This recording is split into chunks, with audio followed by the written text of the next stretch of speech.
अस्सलाम वालेकुम। प्रोग्राम सवाले के साथ मैं हूं मारिया मेमन। आज की टॉप स्टोरीज है। मौलाना फजल रहमान साहब इलेक्शन में इल्तवा के ख्वाहां हैं। वो समझते हैं कि फरवरी में मौसम ठीक नहीं होगा और इलेक्शन नहीं हो सकता, और अगर इलेक्शन होगा भी तो उससे रियासत को फायदा नहीं पहुंचेगा। प्रोग्राम के पहले से मैं पूछेंगे जमीयत उलमा इस्लाम की इस नई पॉलिसी, इस नई बयानिए के हवाले से। इसके बाद हम बात करेंगे लेवल प्लेइंग फील्ड जो है हर कोई मांग तो रहा है, लेकिन फील्ड की असल सूरत हाल है क्या। पीपल्स पार्टी भी शाकी है, JUIF भी शाकी है, पाकिस्तान तहरीक इंसाफ तो खुलकर इस वक्त अपने खिलाफ पॉलिटिकल विक्टिमाइजेशन की बात कर रही है। प्रोग्राम के दूसरे हिस्से में इस पे बात करेंगे। आखिर में फलस्तीन अमन का तालिब है। ये जो रीसेंट इस वक्त लड़ाई हो रही है, खित्ते में कशीदगी बढ़ती जा रही है, जो अमन मुआहिदा होना था, जो बाइडन पीस डील थी, उसको कितना बड़ा नुकसान हुआ, इस पूरे मामले के बाद इस पे बात करेंगे प्रोग्राम के आखिरी से। में आगाज करते हैं इलेक्शन की। जो मुमकिन तारीख इलेक्शन कमीशन ऑफ पाकिस्तान ने दी तो नहीं, लेकिन जो हफ्ता है उस इंडिकेशन दे दिया। कहा कि जनवरी के आखिरी हफ्ते में इलेक्शन हो सकते हैं। इस इलेक्शन के होने की तारीख के हवाले से पहले कंट्रोवर्सी है, फिर इस बात पे भी कंट्रोवर्सी है कि इलेक्शन होंगे तो किस तरह के इलेक्शन होंगे। मौलाना फजल रहमान साहब गुज़श्ता चंद हफ्तों से बहुत ज्यादा वोकल है, इलेक्शन के इल्तवा के बारे में बात करते हैं। उनका ये कहना है कि जनवरी में अगर इलेक्शन हुए भी या फरवरी में इलेक्शन हुए भी, तब भी रियासत जो है जिस किस्म के चैलेंजेस को इस वक्त सामना करना पड़ रहा है, इलेक्शन उसका हल नहीं है। कल दोबारा एक बैठक में पूरी बात को दोहराया मौलाना फजल रहमान साहब ने। सबने कहा कि इलेक्शन की तैयारियों में तो लोग लगे हुए हैं, लेकिन रियासत का कोई नहीं सोच रहा, मुल्क का कोई नहीं सोच रहा। जरा सुनिए। सब लोग लगे हुए हैं इलेक्शन कैंपेन में, समझते हैं कि अगला इलेक्शन में हम कामयाब हो जाए, लेकिन तरजीहात तो देखो। आप इलेक्शन की फिक्र में हैं और उधर रियासत जो है डूब रही है आपकी। तो रियासत डूब रही है, इलेक्शन करवाने से कोई फायदा नहीं होगा। ये सारी कैंपेन जो कर रहे हैं इनकी प्रायोरिटीज ठीक नहीं है। ये JUIF की इस वक्त मुमकिना तौर पे जो पोजीशन है उस हवाले को वाजे कर रहे थे मौलाना फजल रहमान साहब। पाकिस्तान पीपल्स पार्टी बिलावल भुट्टो जरदारी ने मीडिया से बात की तो कल उनसे जाहिर है इस हवाले से सवाल हुआ। उन्होंने कहा जी कि इलेक्शन ही हर मसले का हल है, इसके अलावा और कोई हल है नहीं। मेरा ख्याल में जो भी जमहूरी सियासतदान हैं वो यही कहेंगे कि हर बुराई का, हर मुश्किल का हल यही है कि इलेक्शंस हो। मेरा नहीं ख्याल। मौलाना फजल रहमान साहब ये बात क्यों कह रहे हैं कि फरवरी के अंदर भी इलेक्शन नहीं हो सकेंगे। जो एक नई मंतक उन्होंने बताई वो ये है कि मौसम सर्द बहुत होगा, कुछ इलाकों में बर्फबारी होगी, इलेक्शन के रिजल्ट कलेक्ट करना, वोटिंग के लोगों का आना जाना, फिर नताइज को फॉर्मुलेट करना, इसमें बड़े मसाइल होंगे। सो फरवरी में सर्दी बहुत है, इसलिए इलेक्शन नहीं हो सकते।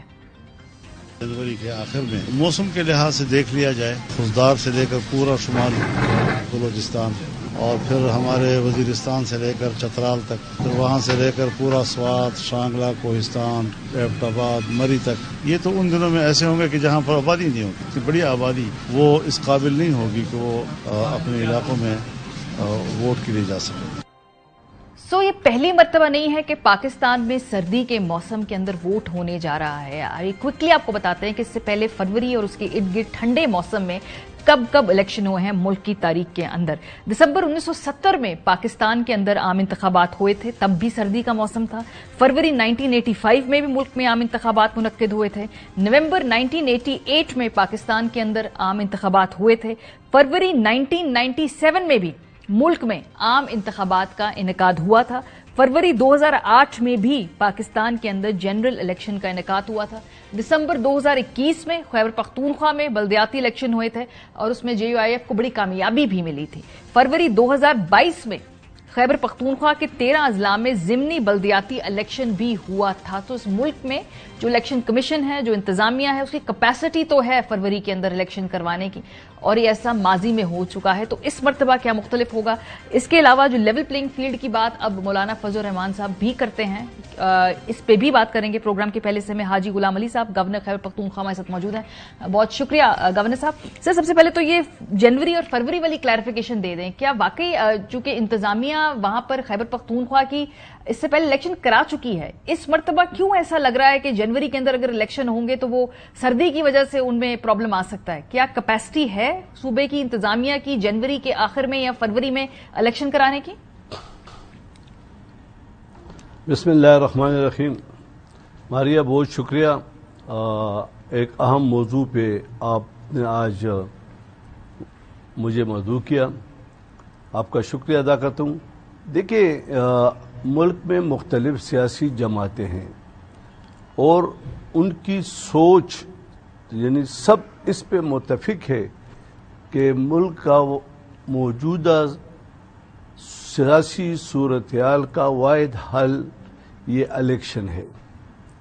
اب سوچوں کا کچھ ڈفرنٹ نظر آ رہا ہے، اور اگر ایک پارٹی کا سربراہ یہ کہہ رہا ہے کہ جنوری اور فروری میں الیکشن ان علاقوں میں یعنی نصف خیبر پختونخوا میں نہیں ہو سکتے، برف باری ہوگی، برف ہوگا، راستے بند ہوں گے، تو یہ ایک تجویز تھی ان کی. اب اس تجویز کو دیکھنا، اس کو عملی جامہ پہنانا، یہ الیکشن کمیشن اور حکومت کا کام ہے. یعنی ایک اچھی روایات قائم کی ہے مولانا صاحب نے کہ شاید جو مشکل اس وقت پیش آ رہا ہے انہوں نے آج سے بتا دی. اب بتایا تو انہوں نے، اب اس پہ امپلیمنٹیشن کون کرے گا؟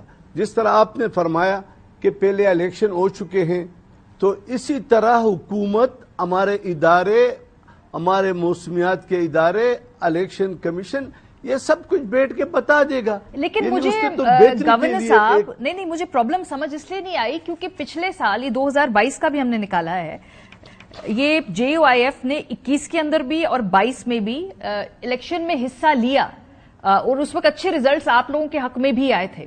پرابلم یہ ہے کہ اس دفعہ یہ سردی والا فیکٹر آیا کہاں سے؟ کیونکہ جب آپ کہتے ہیں کہ سردی ہوگی تو لگتا ہے کہ الیکشن وقت پہ نہ کروانے کی بات کر رہے ہیں، کیونکہ فیکچولی کریکٹ بات نہیں ہے.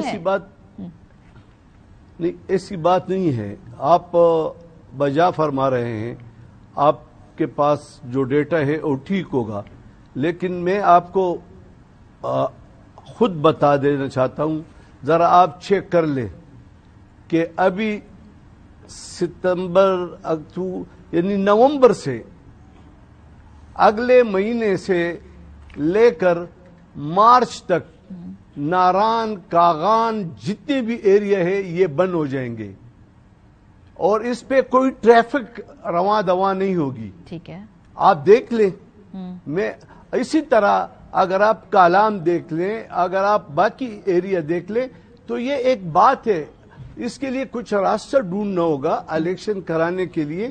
اگر اس وقت آپ بیلٹ پیپر لے جائیں اور وہاں پہ آپ نہ پہنچ سکے تو پھر یہ تو بہت بڑی بدقسمتی ہے ہماری اور ہماری ملک کی. 2008 میں پہنچ گیا بیلٹ پیپر، ٹھپے بھی لگ گئے، نتائج بھی آ گئے. 2022 میں پہنچ گیا بیلٹ پیپر، ٹھپے بھی لگ گئے، نتائج بھی آ گئے. تو مجھے سمجھ نہیں آ رہی اس مرتبہ کیوں خدشہ ہے کہ بیلٹ پیپر نہ پہنچے، رستے بند ہو، جبکہ ماضی میں بڑے سکسیسفل الیکشن کروائے ہیں.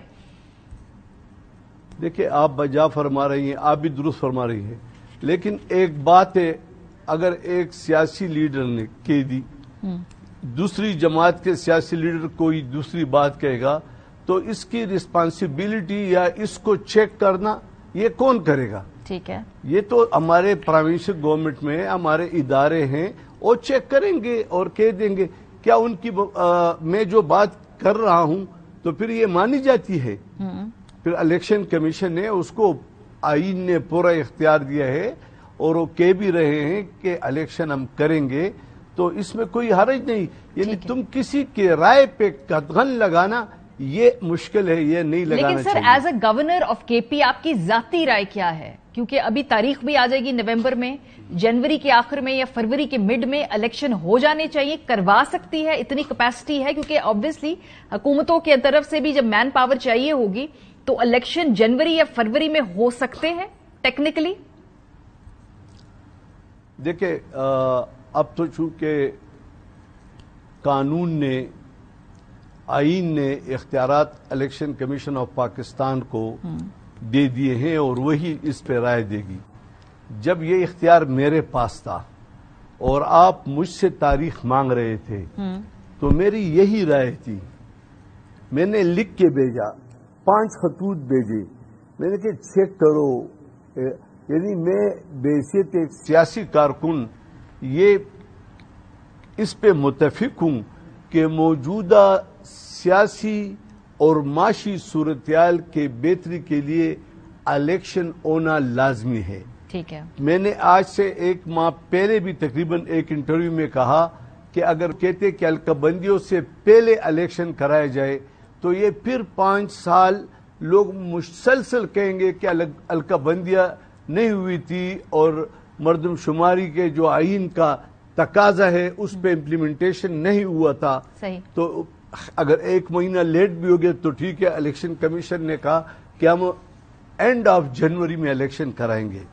اب مولانا فضل الرحمان کی جانب سے یا کسی اور لیڈر کی جانب سے کسی بھی جگہ سے کوئی بھی تجویز آئے تو الیکشن کمیشن آف پاکستان اور پروونشل گورنمنٹ اس پر بیٹھیں گی اور ادارے بھی بیٹھیں گے اور آگے جا کے ہم کہتے ہیں کہ اس ملک میں پرامن الیکشن ہو. ٹھیک ہے. الیکشن تو لازمی ہوں گے. الیکشن لازمی ہے, پرامن ہو. ایک اور تھوڑی سی بات ہم دیکھ رہے ہیں کہ مولانا صاحب کی جو بیانات ہیں اس میں تھوڑی تبدیلی آئی ہے کچھ ماہ پہلے, بلکہ میں آپ کو اسپیسیفکلی بتا دوں 21 جولائی 2022 اس وقت مولانا صاحب کہتے تھے کہ عمران خان صاحب کو جیل میں ہونا چاہیے ہے, شہباز شریف صاحب بہت ہی تحمل سے کام لے رہے ہیں. اب جو بیانات دیتے ہیں مولانا فضل الرحمان صاحب وہ مختلف ہے. وہ کہتے ہیں کہ میرے مخالف کو اگر آپ نے بند کیا ہوا وہ پولیٹیکل ایکٹیویٹی نہیں کر سکتا تو مجھے مزہ نہیں آ رہا. یہ ذرا دونوں سٹیٹمنٹس ہم سن لیں پھر آپ سے پوچھیں گے کہ اس دوران فرق کیا آیا ہے, بدلا کیا ہے. ذرا سنیے مولانا صاحب کی چند ماہ پہلے کی سٹیٹمنٹ اور آج کی سٹیٹمنٹ. میں جس سے جنگ لڑتا ہوں پھر اس کی بھی ہاتھ کھلے ہونے چاہیے, میرے بھی ہاتھ کھلے ہونے. میرا مخالف قید میں ہو میں اس کے خلاف جلسے اور تقریریں کروں, مزہ نہیں آتا. میں چاہتا ہوں ہر سیاستدان کے لیے کہ وہ جیل سے باہر ہو. میں نے حکومت سے کہا ہے, پرسوں میں نے ہم نے میٹنگ کی, پاکستان کے بین الاقوامی چور کو ہم ایک ایک مقدمہ ڈال کر اس کو گرفتار کریں گے. یہ تو شہباز شریف صاحب ہے, ذرا غیر ضروری شرافت دکھا رہے ہیں. ابا حکیم ثناء اللہ کا ملاؤ. گورنر صاحب 2022 میں تو بڑی شرافت دکھائی, عمران خان صاحب کو گرفتار نہیں کیا, اب گرفتار کر لیا. اب مولانا صاحب کہہ رہے کہ میرے مخ اپنے جیل میں ڈال دیے, مجھے مزہ نہیں آ رہا. یہ تبدیلی کیا آئی ہے موقف میں, یہ سمجھ نہیں آیا, یہ چینج آف ہارٹ کیسے ہوا ہے؟ میرے خیال میں اس کا مثبت اور اچھا جواب تو خود مولانا صاحب دے سکتے ہیں کیونکہ انہی کا جواب ہے, انہی کا خیال ہے. لیکن میں جہاں تک سمجھتا ہوں تو انہوں نے ایک سیاسی تناظر میں یہ کہا کہ میرا مخالف جس سے میرا مقابلہ ہے اور وہ جیل میں ہو تو مقابلے کا مزہ نہیں آئے گا. تو یہ بھی ایک تاریخ کے لیے ایک بہت کھلا ایک آئینہ دکھایا انہوں نے کہ وہ اس کے حق میں نہیں ہے. یعنی یہ بھی اس کی ذاتی رائے ہے, باوجود اس کے کہ جو شخص جو محترم جیل میں ہے وہ کسی نے جیل میں ڈالا نہیں ہے, وہ پاکستان کے آئین اور قانون نے جیل میں ڈالا ہے. اس پہ مقدمات ہے, اگر مقدمات سے وہ بری ہو جاتا ہے, عدالتیں ان کے حق میں فیصلہ دیا جاتا ہے تو وہ نکل سکتا ہے. یعنی کسی کے کہنے سے نہ کوئی اندر جا سکتا ہے نہ باہر نکل سکتا ہے. یہ ملک ایک آئین کے دائرے میں, آئین کے امبریلے میں کام کرتا ہے. عدالتیں اگر جو فیصلہ کرے گی اس کو ہم بھی مانیں گے, سب مانیں گے. لیکن اس کی اپنی ایک تجویز تھی اور اچھی تجویز تھی کہ اگر کس سے مقابلہ ہو تو سامنے ہو. ایسے نہیں کہ میں کاڑے میں کشتی کے لیے جاؤں اور دوسرا موجود ہی نہ ہو تو پھر لوگ اس کو اچھا سمجھیں گے نہیں. تو سر آپ کو لگتا ہے تحریک انصاف کے بغیر کے پی کے الیکشن میں مزہ نہیں آئے گا؟ دیکھیں, تحریک انصاف جب موجود بھی تھی تو بلدیاتی الیکشن ہم جیت چکے تھے, ایسے نہیں ہیں. لیکن اب تحریک انصاف تو میرا خیال کتنے دڑوں میں بڑھ چکی ہے اور اگر عدالتیں فیصلہ کرے تو میں تو ایک آئینی سربراہ کے حیثیت سے ادھر بیٹھا ہوں, میں سیاسی بات نہیں کر سکتا ہوں. اگر عدالت فیصلہ کرے تو کون کسی کو بھی نہیں روک سکتا. ٹھیک ہے, ہر ایک اپنے مقدمات کے فیصلے کرے. ابھی تو جو سپریم کورٹ آف پاکستان نے نیب کے آرڈیننس को जो रिवर्स किया है, तो अब तो नवाज शरीफ और शहबाज शरीफ और तमाम लोग पेश हो रहे हैं। ठीक है, तो ये भी पेश होते जाएं, जो भी फैसला होगा सबको कबूल होगा। ठीक है, बहुत शुक्रिया। हमारे साथ गवर्नर खैबर पख्तूनख्वा गुलाम अली साहब मौजूद थे। उनकी पर्सनल राय ये है कि इलेक्शन ही जो पाकिस्तान को मौजूदा चैलेंजेस है उनका हल है। ब्रेक पे जाएंगे, जब वापस आएंगे तो इस हवाले से मजीद गुफ्तगू करेंगे। पीपल्स पार्टी को टफ चैलेंज देने के लिए पीएमएलएन सिंध में पहुंच गई है। जुबैर उमर साहब कहते हैं अगली गवर्नमेंट वहां पर पीएमएलएन की होगी। ब्रेक के बाद से बात करेंगे, हमारे साथ रहिए। Welcome back. Level playing field की बात तो होती है, लेकिन फील्ड पर इस वक्त कौन कौन है? इस भरपूर तरीके से अगर हम कैंपेन मोड में कहें कि तमाम जमातें दाखिल हो गई हैं, जिन जिन के पास लेवल प्लेइंग फील्ड है, तो ये गलत ना होगा। सबसे पहले जी आगाज करते राजा रियाज साहब। वो कह रहे थे कि अब मैं हल्के में घूम रहा हूं, फिर रहा हूं। जो एक उनकी ऑब्जर्वेशन थी वो बड़ी दिलचस्प थी। कहते हैं कि मुझे पूरे हल्के में आईपीपी का कोई वोट नजर नहीं आया। पीएमएलएन का जाहिर सी बात है, वो कहते हैं जी वोट है। वो ये कहते हैं अभी पीटीआई का वोट भी है, क्योंकि कोई जादू किया हुआ है इमरान खान साहब ने। पीपल्स पार्टी का कोई वोट उनको पंजाब के अपने हल्के में नजर नहीं आ रहा। ये क्या कहा था राजा रियाज साहब ने हमारे प्रोग्राम में, जरा सुनिए।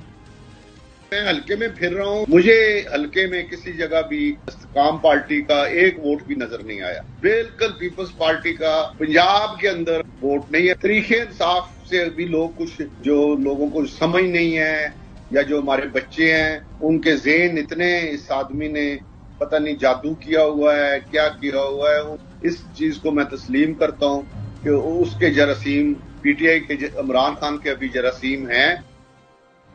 राजा रियाज साहब की कैलकुलेशन के मुताबिक पीपल्स पार्टी का पंजाब में कोई स्कोप नहीं है, आईपीपी का कोई स्कोप नहीं। दूसरी तरफ पीएमएलएन बहुत ज्यादा इस वक्त में देखा कि एडवेंचरस हो रही है। सिंध के अंदर उनकी निगाहें गड़ी हुई हैं।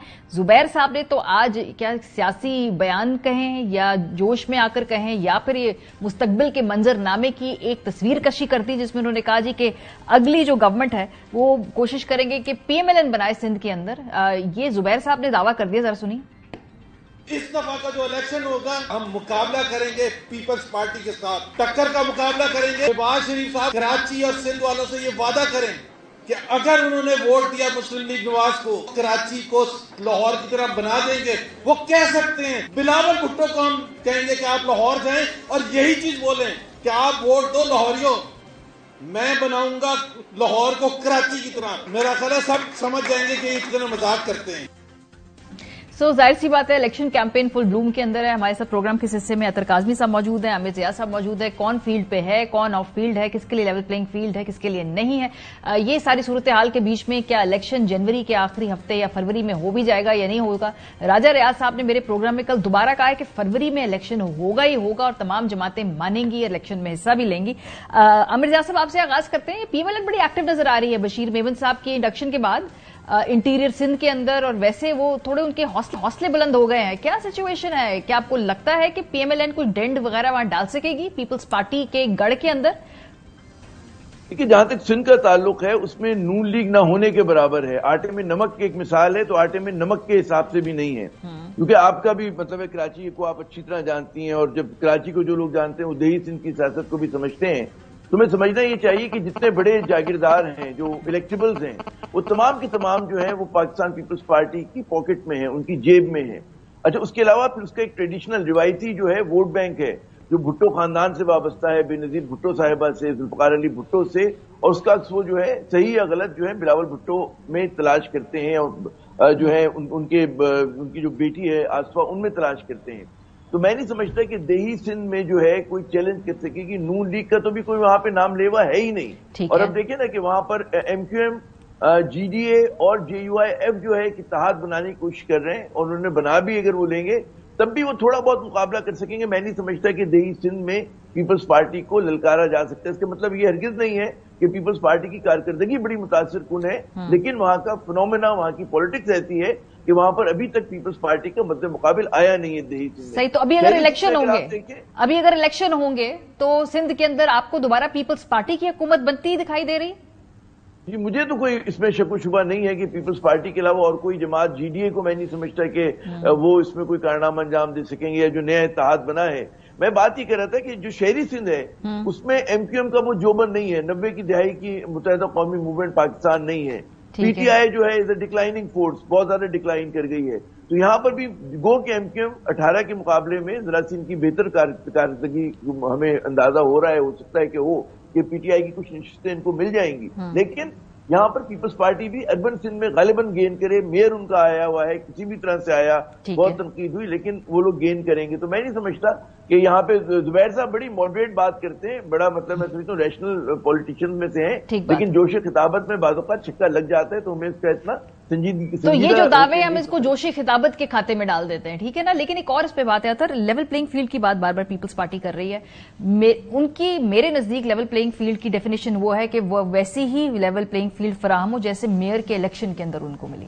Any thing short of that وہ سمجھتے ہیں کہ لیول پلینگ فیلڈ نہیں ہے، اور شاید وہ والی سہولت نہ ہو. پھر بھی سندھ میں ان کو لگتا ہے کوئی مشکلات ہو سکتی ہیں. عامر صاحب از ویری شیور کہ پیپلز پارٹی ہی اگلی گورنمنٹ. دیکھیں بنیادی طور پہ اس وقت وہ یہ کہہ رہے کہ ہمیں بھی وہ سہولتیں دی جائیں جو نون لیگ کو دی جائیں، یا جو میئر الیکشن میں ملی، جو میئر الیکشن میں ملی. اس وقت تو دیکھیں نا ان کی اپنی حکومت تھی، اور اسی طرح اب جو پنجاب میں یا جو نگران حکومت ہے اس کے حوالے سے یہ تاثر پایا جاتا ہے کہ نون لیگ کی وہ بڑی سپورٹ کرے. لیکن اس کے باوجود جس پوزیشن میں نون لیگ پنجاب میں ہے، پاکستان پیپلز پارٹی 1000% بیٹر پوزیشن میں ہے سندھ میں. اس کے باوجود وہ الیکشن اپنا جیت بھی جائیں گے، وہاں پہ وہ کسی قسم کی اپنی حکومت بھی بنا دیں گے. ہو سکتا ہے کہ کیا پتہ ان کو کسی سے اتحاد کرنا پڑے، دوسرے کسی اتحادی کو ساتھ شامل کرنا پڑے، لیکن ان کی حکومت بن جائے گی. دوسری سائڈ پہ نون لیگ جو ہے وہ اس پوزیشن میں نہیں ہے. دیکھیں نون لیگ جب لیول پلینگ فیلڈ کی بات کرتی ہے نا، وہ ایک موازنہ کرتے ہیں. وہ موازنہ کیا کرتے ہیں؟ دیکھیں جی، جو سہولتیں پاکستان تحریک انصاف کو 2018 میں میسر تھیں اب شاید وہ نون لیگ کو میسر ہیں. یہ بالکل غلط موازنہ ہے. جب 2018 میں خواجہ آصف ہار رہے تھے تو وہ رات کو انہوں نے کس کو کال کی تھی؟ اور اب اس وقت پی ٹی آئی کا کیا حال ہے؟ کیا پی ٹی آئی کسی کو کال کر سکتی ہے؟ وہ تو چھپتے پھر رہے ہیں، وہ تو ہماری کالز نہیں اٹھاتے.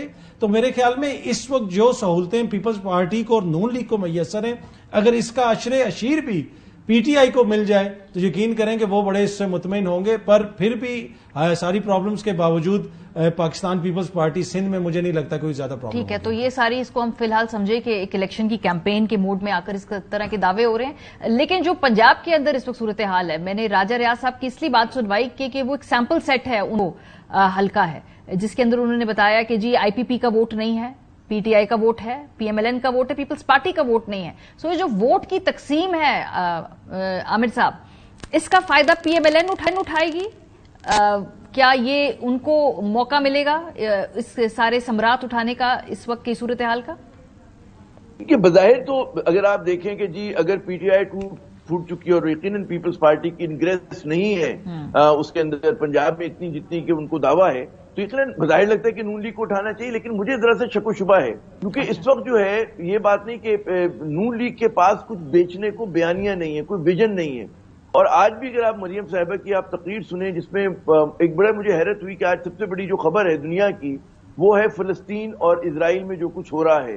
سب کو پتا ہے کہ جس طرح کا کریک ڈاؤن ہو رہا ہے اور فلسطینی شہید کیے جا رہے ہیں، بہت دنیا کی، اور اس کا بڑا فار ریچنگ ایفیکٹ ہوں گے. آپ یہ دیکھیں قومی لیول کی وہ اپنے آپ کو رہنما کہتی ہوں، مریم صاحبہ نے اس کا تذکرہ بھی نہیں کیا. نون لیگ جو مستقبل کی جماعت بننا چاہتی ہے، حکومت بنانا چاہتی ہے، اس کے لیڈر یا جو ان کی ایئر ٹو دا تھرون ہے ان کے پاس کچھ کہنے کو نہیں تھا. تو ایک یہ چیز بڑے مجھے شاکنگ تھی میرے لیے، اس چیز پر انہوں نے بات نہیں کی. پھر انہوں نے جو بیانیہ دیا وہ یہ کہا کہ جی دودھ اور شہد کی نہریں بہ رہی تھی کہ جب نواز شریف صاحب برسر اقتدار تھے، یہ بھولتے ہوئے کہ جب ان کی حکومت کا خاتمہ ہوا تھا تو پاکستان نے اپنی تاریخ کا سب سے بڑا بیلنس آف پیمنٹ کرائسس جو تھا پاکستان کو ملا تھا. جو آج انرجی سیکٹر کا بحران ہے اس کی کلیتاً ذمہ داری نون لیگ پہ جاتی ہے. اسی طرح آپ دیکھیں کہ جن بھی یہ اس کا، لیکن عامر صاحب اس کو تھوڑا سمپلیفائی کر لیتے ہیں نا. دیکھیں یہ ٹیکنیکل باتیں اب آپ کو سمجھ میں آتی ہیں، کچھ ہمیں سمجھ میں آتی ہیں. عام آدمی کو وہ بتا رہے ہیں جی کہ 2016 میں جس قیمت میں آپ روٹی خریدتے تھے، آج 2023 میں آپ کس قیمت پہ روٹی خرید رہے ہیں. یہ تو 2016 میں وہ ان بیسک باتوں میں جب ایک عام آدمی دیکھے گا تو وہ تو یہی کہے گا نا کہ یار اس وقت مجھے روٹی 6 روپے کی پڑتی تھی، آج اتنے روپے کی پڑتی ہے. سو ان کا میسج آپ کا نہیں خیال سمپلیفائی ڈم ڈاؤن کر کے ان کو بالکل عوامی لیول پر لے کر آئے؟ دیکھیں عوام جو ہے سادہ ہوتے ہیں لیکن اتنے بیوقوف نہیں ہوتے. اگر پھر میں کہوں کہ جی جو مشرف صاحب کے دور میں ڈالر کا ریٹ تھا اور اس کے دور میں جو روٹی ملا کرتی تھی اور اس کے دور میں جو ان کے دور میں جو وہ تھا اکنامک گروتھ 7% تھی، تو آپ کیا موازنہ کریں گے؟ تو بات یہ ہوتی کہ اس وقت ورلڈ کموڈیٹی پرائسز جو تھیں وہ ذرا سی کہتے ہیں بہت ہی لوور تھیں، بہت ہی کم ہوا کرتی تھی، اور انہوں نے جس طرح کے پروجیکٹ انہوں نے لگائے اس سے بجائے معیشت کو فائدہ ہونے کے نقصان ہوا۔ بوروڈ منی پہ قرضہ لے کر آپ جو ہے پروجیکٹ نہیں لگا سکتے، اور انہوں نے وہی کیا۔ اس کے نتیجے میں پاکستان کو قرضوں کا بحران ہوا، ہمارا انرجی سیکٹر کا بحران ہوا، اور میرے خیال میں جب لوگ کیمپین پہ نکلیں گے تو ان کے پرانے اتحادی بھی بول رہے ہوں گے۔ اور آخری بات، جو 16 ماہ کی ان کے کارنامے ہیں، مطلب ان کا جو اکنامک ویژن جس کو ڈپکٹ کرتا ہے وہ تو چہرہ ہے اسحاق ڈار صاحب کا، سمدھی صاحب کا۔ تو سمدھی صاحب نے جو کارنامے گزشتہ 16 ماہ میں مفتاح صاحب نے جو ذرا سے سنبھالا تھا، اس کے بعد جو کیا، آپ سوچیں افراط زر 40% ٹھیک ہے، بات ہے مڈل کلاس کا اگر پاکستان کے اندر کوئی ولن ہے تو وہ اسحاق ڈار صاحب ہیں۔ مڈل کلاس کی جو حالات خراب کرنے میں کیا محنت کشوں کا، سر محنت کش بھی بالکل ٹھیک بات ہے، یہ آپ صحیح بات کر رہے ہیں یہ، لیکن اس دوران جو لیول پلینگ فیلڈ کی جو لوازمات ہیں اس میں کچھ تبدیلی بھی موقف میں آتی ہے۔ مولانا فضل الرحمان صاحب کے حوالے سے آپ کو دکھانا چاہتے ہیں، 21 جولائی 2022 مولانا صاحب اس بات کے خواہاں تھے کہ ان کے سیاسی مخالف کو گرفتار کر لیا جائے، عمران خان صاحب کو، اور کل مولانا صاحب نے اپنی اس خواہش کا اظہار کیا کہ ان کے مخالف چونکہ جیل کے اندر ہیں تو ان کو مزہ نہیں آیا الیکشن لڑنے کا، اپنے مخالف کو جیل میں ڈالنے سے لے کر جیل میں نہ ڈالے جانے کا جو بیانیہ ہے اس میں جو تضاد JUIF کا مولانا فضل الرحمان صاحب کا ہے، ذرا یہ سنیے۔ میں جس سے جنگ لڑتا ہوں پھر اس کی بھی ہاتھ کھلے ہونے چاہیے، میرے بھی ہاتھ کھلے ہونے چاہیے۔ میرا مخالف قید میں ہو، میں اس کے خلاف جلسے اور تقریریں کروں، مزہ نہیں آتا۔ میں چاہتا ہوں ہر سیاستدان کے لیے کہ وہ جیل سے باہر ہو۔ میں نے حکومت سے کہا ہے، پرسوں میں نے میٹنگ کی، پاکستان کی بین الاقوامی چور کو ہم ایک ایک مقدمہ ڈال کر اس کو گرفتار کریں گے۔ یہ تو شہباز شریف صاحب ہے، ذرا غیر ضروری شرافت دکھا رہے ہیں۔ ابا حکیم ثناء اللہ کا ملاؤ۔ یہ کیا چینج آف ہارٹ ہے عطر صاحب، آپ اس پہ ڈیسائفر کر سکتے ہیں کہ پہلے اور آج کے بیان میں کیا فرق ہے؟ دیکھیں، پہلے ان کو پتا تھا کہ وہ باہر ہیں اور ان کی خواہش تھی کہ ان کو اندر کیا جائے، اور اس وقت جب وہ یہ کہتے ہیں، جہاں پہ انہوں نے یہ بات کی، انہوں نے یہ بھی کہا کہ ریاست پہ زیادہ توجہ دینی چاہیے، انتخابات پہ اتنی توجہ دینے کی ضرورت نہیں ہے، اس لیے کہ زمینی حقائق کا ان کو پتہ چل گیا۔ زمینی حقائق یہ ہیں کہ اگر یہ الیکشن لڑیں گے تو وہ صورتحال بالکل واضح ہے۔ اب یہ اس طرح کی باتیں کرتے رہیں کہ جناب ان کو باہر نکال دیا جائے اور وہ میدان میں آئیں اور پھر ہم میدان میں اتریں، یہ صرف اور صرف سیاسی ایک بیانیہ تو ہو سکتا ہے، ایک ڈائیلاگ تو ہو سکتا ہے، اس سے زیادہ کچھ نہیں ہے۔ دوسری طرف دیکھیں ان دونوں جماعتوں کی حالت کیا ہے، ٹرکی پوزیشن میں، جس طرح ہمارے جو پہلے ہم پیپلز پارٹی کی بات کر رہے تھے وہ قدرے بہتر پوزیشن میں، یہ دونوں جماعتیں نون لیگ اور JUIF یہ وائپ آؤٹ ہو سکتی ہیں ان انتخابات میں۔ مولانا کے لیے اور نواز شریف صاحب کے لیے اپنی سیٹیں جیتنا مسئلہ بن سکتا ہے۔ نون لیگ وائپ آؤٹ یہ زیادہ نہیں جی دیکھیں، اگر نون لیگ JUIF پہ اگری کرتی ہوں، جی نون لیگ وائپ آؤٹ، میں آپ کو مثال دیتا ہوں، اگر نون لیگ لاہور میں سے لیٹس سے 8 سیٹیں، 8 میں سے اگر وہ 5 ہار جاتی ہے، یہ وہ لاہور ہے جس کے بل کے اوپر نون لیگ نے اپنی سیاست کرنی ہے، جس پنجاب کے بل پہ نون لیگ نے سیاست کرنی ہے۔ اگر نون لیگ اگلی دفعہ اقتدار کی خواب دیکھ رہی ہے، وہ کس بل پہ دیکھ رہی ہے؟ KPK میں تو ان کو کوئی سیٹیں نہیں ملنی، ان کو کوئی سیٹ نہیں ملنی، سندھ میں، بلوچستان میں جس طریقے سے دلوا دی جاتی ہیں وہ ایک الگ بحث ہے، لیکن کیا اس پوزیشن میں ہیں وہ کہ وہ پنجاب میں حکومت بنا سکیں، اس پوزیشن میں ہے کہ وہ لاہور میں سیٹیں جیت سکیں؟ تو سیاسی طور پہ یہ تو ان کے لیے آلموسٹ وائپ آؤٹ ہی ہونا ہوگا اگر وہ پنجاب میں نہیں آتے۔ دوسری بات دیکھیں، آج ان کا لاہور کا آپ جلسہ دیکھ لیں، جلسوں میں ہم دیکھتے ہیں کہ منشور کا پتہ چلتا ہے، نظریے کا پتہ چلتا ہے، یہاں پہ سب سے پہلے خبر آئی کہ مینیو کیا ہے، ٹیبل لگے ہوئے ہیں، اس سے آپ اندازہ لگا لیں ان کو بھی پتا ہوگا کہ لوگ ہمارا مذاق اڑائیں گے، لیکن یہ ڈیسپریشن ہے، یہ وہ ڈیسپریشن ہے کہ یہ 24 کروڑ عوام کے سامنے انہوں نے ٹیبل لگا دی ہے کہ آ کے کھانا کھاؤ، دیکھو بشیر میمن کو اپنے ساتھ ملا لیا، کچھ دن بعد میں ملا سکتے تھے، یہ وہ ڈیسپریشن ہے، اس وائپ آؤٹ سے بچنے کی کوشش ہے کہ کسی طریقے سے لوگوں کو اپنی طرف مائل کیا جائے۔ تو مجھے لگتا ہے کہ یہ بڑے ان کے لیے حالات سخت ہیں۔ ہاں آنے والے مہینوں کے اندر کیا پتہ سچویشن چینج ہو جائے، عوامی موڈ تبدیل ہو جائے، وہ الگ بحث ہے، لیکن اس وقت نون لیگ اور JUIF سب سے زیادہ سخت پوزیشن میں ہے سیاسی اعتبار سے، اور اسی وجہ سے دونوں جماعتیں الیکشنز پہ زیادہ، لیکن ووٹ جو تقسیم ہوا ہے KP میں تو نہیں ہوا، آج ہم نے خٹک صاحب کو بھی دیکھا، ان کی جماعت میں کوئی خاطر خواہ شخص شامل نہیں ہو رہا، ایون IPP میں شامل نہیں ہو رہا، تو یہ جو ووٹ ہے سارا PTI کا، یہ کہاں جائے گا؟ یہ PTI کے پاس ہی رہے گا، بلکہ ان کا بھی ووٹ ٹوٹ کے ادھر آ رہا ہے۔ اگر کینڈیڈیٹ ہوگا تو جائے گا نا، کینڈیڈیٹ ہوگا कैंडिडेट अगर कैंडिडेट हुआ तो वो जरूर उनको पड़ेगा, अगर कैंडिडेट नहीं हुआ तो इनको कम से कम नहीं पड़ेगा। तो वो खामोश होकर बैठ जाएगा, वो या तो और जिसको वोट पड़ रहा है वो ऊपर आ जाएगा। हाँ, वो ऊपर आ जाएगा, पर उस इलेक्शन की लेजिटिमेसी क्या होगी? अगर एक 5 लाख का हल्का और उसमें अगर आप 10,000 वोट लेके बन गए, जिस हल्के में एमएनए पहले 1 लाख वोट लेता था, अगर वहां पे 20,000 या 30,000 पे एमएनए बन गया, क्या दुनिया उसको मानेगी? आप इस्तेकाम ले आएंगे? कराची में इस तरह के इलेक्शन हमने देखे भी, उनको माना भी गया, अब उसकी बेसिसमेंट्स भी बनी है। पाकिस्तान है, यहाँ कुछ भी हो सकता है, ब्रेक पे जाएंगे वापस आएंगे। फलस्तीन और इसराइल का जो मौजूदा हम देख रहे हैं कशीदगी बढ़ती ही जा रही है, इस पे बात करेंगे। प्रोग्राम के अगले हिस्से में हमारे साथ रहिए। Welcome back. प्रोग्राम के हिस्से में बात करेंगे जो फलस्तीन और इजराइल के दरमियान दूसरे रोज भी जो पूरी कशीदगी है वो बढ़ती ही जा रही है। जो तूफान उल अक्सा है आज उसका दूसरा दिन है। दूसरी तरफ एक बहुत बड़ा रद्द अमल इसराइल की रियासत की जानिब से भी सामने आ रहा है। बाकायदा जंग का ऐलान अब वहां पे वजीर आजम नेतन्याहू ने कर दिया है। इस दौरान जो OIC का रद्द अमल है वो भी हमारे सामने है, आपको बताए देते हैं OIC ने इस पे क्या पोजीशन ली है। OIC कहती है कि कशीदा सूरत हाल और फलस्तीन पर इसराइली हमले पर उन्हें तशवीश है। फोरम इसराइली हमले में मासूम फलस्तीनियों को शहीद करने की पुरजोर मजम्मत करता है। फोरम इसराइल को इस सारी सूरत हाल का जिम्मेदार करार देता है क्योंकि इसराइल की जानिब से फलस्तीनियों पर रोजाना की बुनियाद पर हमलों और मुजरिमाना कार्रवाइयों की वजह से अदम इस्तेहकाम का माहौल पैदा हो रहा है। आलमी बरादरी और सिक्योरिटी काउंसिल इसराइली जारियत को रोकने और मसले के हल के लिए अपना किरदार अदा करे। चीनी दफ्तर खारजा ने भी इस पे अपना रद्द अमल दिया है। वो क्या कहते हैं? वो कहते हैं जी कि चीन को कशीदा सूरत हाल के ऊपर तशवीश है। इस मसले को 2 रियासती हल के नतीजे में खत्म किया जा सकता है। एक आजाद फलस्तीनी रियासत के कयाम ही से मसला हल होगा और उसके लिए आलमी बरादरी को जल्द इक़दामात उठाने पड़ेंगे। आलमी बरादरी को फलस्तीन और इसराइल के दरमियान अमन मुआहदे के लिए भी कोशिश करनी होगी। मुमकिन नए अरब इसराइल मुआहदे जिसकी बाज़गश्त हम कुछ महीनों से सुन रहे हैं, उसके ऊपर क्या असरात होंगे? इस जो नई ताज़ा कशीदगी की फिजा है, क्या बहुत बड़ा धक्का लगा है, सेटबैक हुआ है? ये तमाम सवालात हैं। प्रोग्राम के हिस्से में उस पर बात करेंगे। उससे पहले ये जो अमन मुआहदे के हवाले से सऊदी कोशिशें भी थी, उनको मोहम्मद बिन सलमान साहब ने बढ़ के खुद इसको एक्नॉलेज किया था, वो क्या कोशिशें थी, वो क्या पेशरफ्त थी, जरा ये सुनिए। What would it take for you to agree to normalize relations with Israel? Well, there is approach from President Biden administration to get to that point. For us, the Palestinian issue is very important. Every day we get closer. तो Saudi वलीअहद ने कहा जी कि उस वक्त हमें America ने approach किया है, बातचीत आगे बढ़ रही है और हम जो है गुजरते दिन के साथ आगे प्रोग्रेस कर रहे हैं।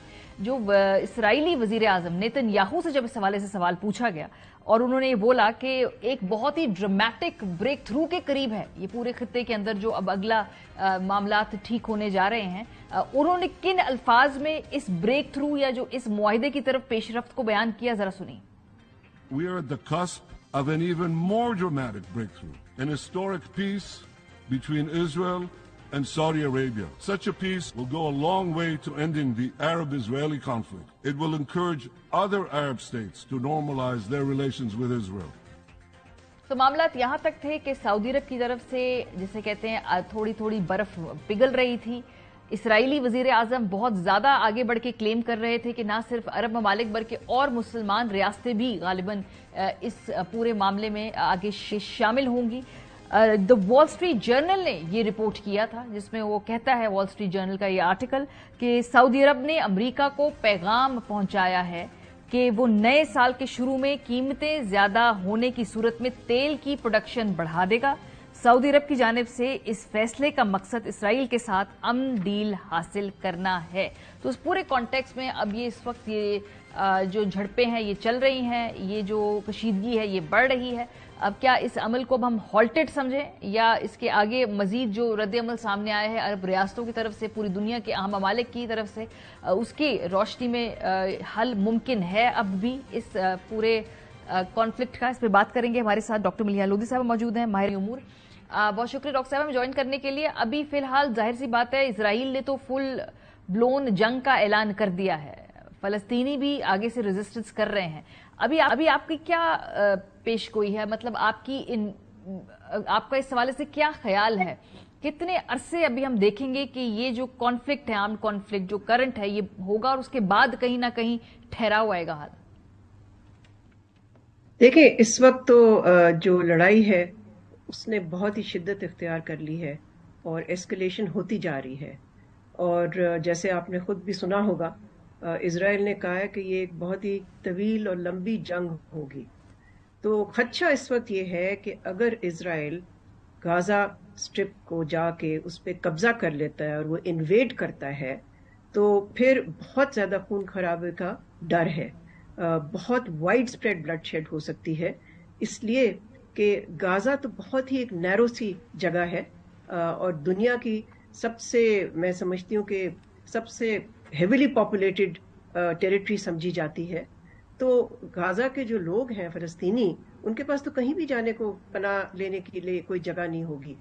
तो उस हवाले से अगर ये सूरत हाल इस रुख जाती है तो फिर तो मेरा ख्याल है जिस किस्म का हम एक मैसेकर हो सकता है कि एक मैसेकर हो फ़लस्तीनियों का, तो ज़रूरत इस बात की है कि किसी तरह से डी एस्केलेशन हो, सिचुएशन और ना बिगड़े।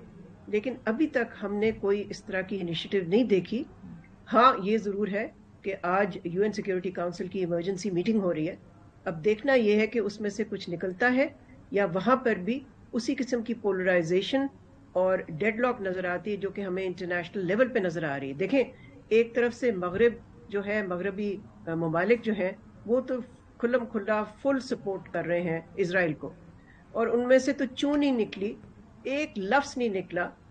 फ़लस्तीनी जाने जो जितने लोग शहीद हुए हैं फ़लस्तीनी इजरायली अटैक्स में, एक लफ्ज़ नहीं उनके बारे में निकला। और दूसरी तरफ बहुत सारे ममालिक हैं जो कि फ़लस्तीन की हिमायत में हैं। हालांकि मुझे मायूसी है कि मुसलमान ममालिक की जो हुकूमतें हैं उनकी तरफ से अभी तक वो रद्द अमल नहीं आया, वो स्ट्रॉन्ग पोजीशन नहीं आई जिसकी कम से कम मैं तवक्को करती थी। हालांकि अवाम जो है उनकी और मुस्लिम उम्मा जो है, हमें पता है कि वो कितनी स्ट्रांगली सपोर्ट करते हैं फ़लस्तीनी कॉज को। तो मेरा ख्याल है ये बहुत ही एक गंभीर सिचुएशन है, सीरियस सिचुएशन है, डेंजरस सिचुएशन है। ये कॉन्फ्लिक्ट बढ़ भी सकता है, लेकिन इजराइल का ये कहना कि हम बदला लेने को अंदर जाएंगे गाजा के, मैं समझती हूँ ये सबसे खतरनाक चीज है। क्योंकि स्पेक्टेकुलर एम्बेरसमेंट हुई है, जो उनका इंटेलिजेंस फेलियर है इस पूरे मामले के ऊपर, उनकी आर्म्स डील्स भी, उनकी जो इंटेलिजेंस सॉफ्टवेयर है, इन सब की आगे जाके कैपेसिटी और ये कितने रिलायबल हैं, दुनिया ने ये जो उनकी टेक्नोलॉजी खरीदनी है, ये सारे एस्पेक्ट्स जो है आगे इन पे सवाल उठेगा। तो वो बदला लेने की गर्ज तो हमें नजर आ रही है। लेकिन जो आपने डी एस्केलेशन की बात की है, इस वक्त किसके पास वो कैपेसिटी है, वो मैंडेट है, वो मीडिएशन की पोजीशन में है जहां पे ये डी एस्केलेशन हो सके? देखिए, इसका सबसे जो अहम फोरम है इस किस्म के एक्शन के लिए, वो तो जाहिर है यूएन सिक्योरिटी काउंसिल है। दुनिया का हाईएस्ट डिप्लोमेटिक फोरम है वो, और वहाँ P5 जो कि परमानेंट 5 मेंबर्स और 10 मेंबर और हैं उसके, इन 15 में अगर एक कंसेंसस हो जाता है कि किस तरीके से आगे चलना है। देखें, यूनाइटेड नेशंस की जिस तरह से कश्मीर की रेजोल्यूशंस पे उनकी एक जिम्मेदारी है, इसी तरह फ़लस्तीन की रेजोल्यूशंस भी बेतहाशा हैं और उस पे भी यूएन की एक जिम्मेदारी बनती है। लेकिन यूएन तो बिग पावर्स के हाथ में है। तो अब देखना यह है कि आज की मीटिंग में क्या वो बिग पावर्स किसी एग्रीमेंट पे पहुंचते हैं डी एस्केलेशन करने के लिए, या कि वहां पर कोई स्टेलमेट हो जाता है या डेडलॉक हो जाता है, या वो सिर्फ एक स्टेटमेंट दे के बस अपने दे wash their hands of it. So I don't know, अभी तो मेरा ख्याल है कबल उस वक्त है कुछ कहना। लेकिन अगर कोई पीस का इनिशिएटिव या डी एस्केलेशन का इनिशिएटिव आना है तो वो तो फिर जाहिर है यूएन सिक्योरिटी काउंसिल की तरफ से ही आ सकता है। डॉक्टर साहब, आप जानती हैं कि इससे पहले मैंने इससे सुनवाया भी एमबीएस का एक बयान जहां पे कोई अमन मुआहिदे की तरफ पेशरफ्त की बात हो रही है। नेतन्याहू तो उससे बढ़ के कह रहे थे कि मजीद ममालिक भी इस पूरे बैंड वैगन पे आ जाएंगे जब थोड़ा सा मिडल ईस्ट की तरफ से हम देखेंगे कि ये पीस डील जो है उसको निषेध किया जाए, और उसमें सऊदी अरब का बड़ा अहम रोल था। इस वाक्य के बाद आपको लगता है कि वो पीस डील अब कहीं सैबोटाज हो गई है? मैं लफ्ज सैबोटाज तो नहीं इस्तेमाल करूंगी, मगर मैं ये जरूर कहूंगी कि जो सूरत हाल डेवलप हुई है उस माहौल में तो सवाल ही नहीं पैदा होता कि कोई मुस्लिम ममालिक, जिसमें कि सऊदी अरेबिया शामिल है, इस वक्त इजराइल से ताल्लुकात बनाने की कोशिश करे। میں سمجھتی ہوں بائیڈن کی جو یہ deal so called Middle East deal ہے فی الحال تو اس پہ پانی پھر گیا ہے، فی الحال تو it has come to a halt. صحیح، بہت شکریہ. ہمارے ساتھ ملیحہ لودھی صاحبہ موجود تھی. تھا کہ جو بائیڈن پیس ڈیل ہے بظاہر لگتا ہے کہ اس پہ پانی پھر گیا ہے. پروگرام کا وقت ختم ہو گیا. اپنا فیڈ بیک دینا مت بھولیے گا. خیال رکھیے. خدا حافظ.